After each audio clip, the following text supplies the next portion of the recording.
Today we're going to be talking about novelty, the eyes, the brain, and the alphabet.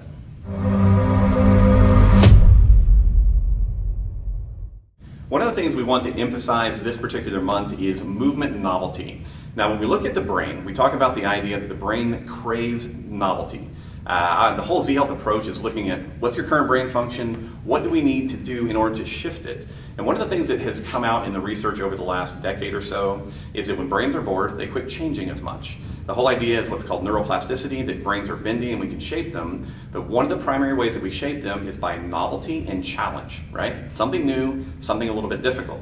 Now, also within our approach, we do lots and lots of different vision exercises, different visual movement drills. So we're going to show you this really simple little idea that you can use sitting in the office. Don't do this while driving, but anytime you want to give your eyes a break, and maybe you're tired of doing stuff like what we call smooth pursuits or saccades, or maybe you've watched the vision gym and you go, okay, I've done 1,000,000 circles and I've done 1,000,000 spirals and my eye movement's pretty good. All right, well, how do you challenge it a little bit more? Simply do something different. All right, so the simple idea here is that you're going to use your eyes, and just like maybe in the past you've sprained your ankle and the therapist or doctor told you as part of your rehab, write the ABCs with your foot. Well, you can write the ABCs with your eyes, because if you think about this, working through the alphabet is going to make your eyes move in as many different directions as it possibly can. So the simple idea is to write capital letters with your eyes. So for instance, if I start off and I make the letter A, I look up, look down, cross over. All right, super simple. Now the novelty aspect of this is I'm going to have you write the A, and then I want you to write it backwards or upside down. All right, now as you do this, what you will find is that there will be periods and you will go, I'm a little lost, because thinking about writing a Q backwards with your eyes is a little challenging. P's, think about reversing them, think about making them upside down. What we do whenever we play with different things like this is we take something that you're already good at. You've probably known the alphabet for many, many years and you're great at writing it in your head, but when we ask you to write it backwards, we ask you to write it upside down, all of a sudden other areas of your brain have to become engaged in the process. So this is really a 2-for-1 exercise. Basically, it's going to give you lots and lots of work for the muscles around your eyes.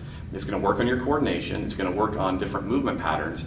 But on top of that, it's going to engage different areas of your brain in a different way as you work through something that you know very well, and then as you work through something that maybe is very, very new to you.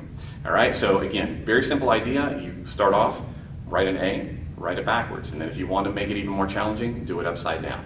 All right, then you go to the B, then you go to the C, and work your way through. Again, it's not specific to any given language, so whatever your native tongue is, use those letters, use the ones that you actually know well. But like I said, make sure that in the process, you give yourself a novelty challenge by doing it upside down or backwards. All right, now, when you do this, it will probably take you surprisingly longer than you think.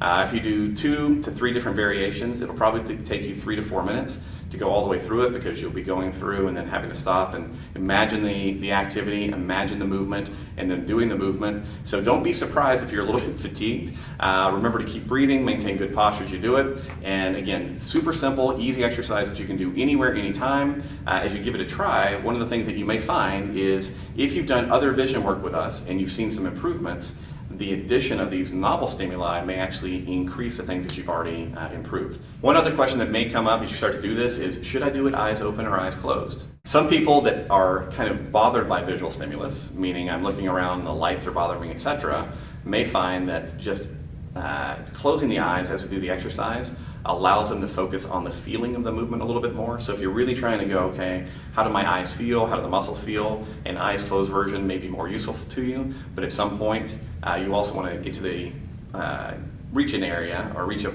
point of practice where doing it with your eyes open does not bother you, because one of the big things that we want to deal with as we do these different movements is that the visual landscape in front of you is going to be changing, and that shouldn't cause you any problems. So that's really the whole goal here. So again, feel free to begin however you'd like to, whatever's easiest for you. Try the different versions, eyes open, eyes closed, but eventually try to make progress to the point that you can do it either way without causing any challenges for yourself. So give it a shot. If you have any questions, let us know. Otherwise, good luck with your alphabet.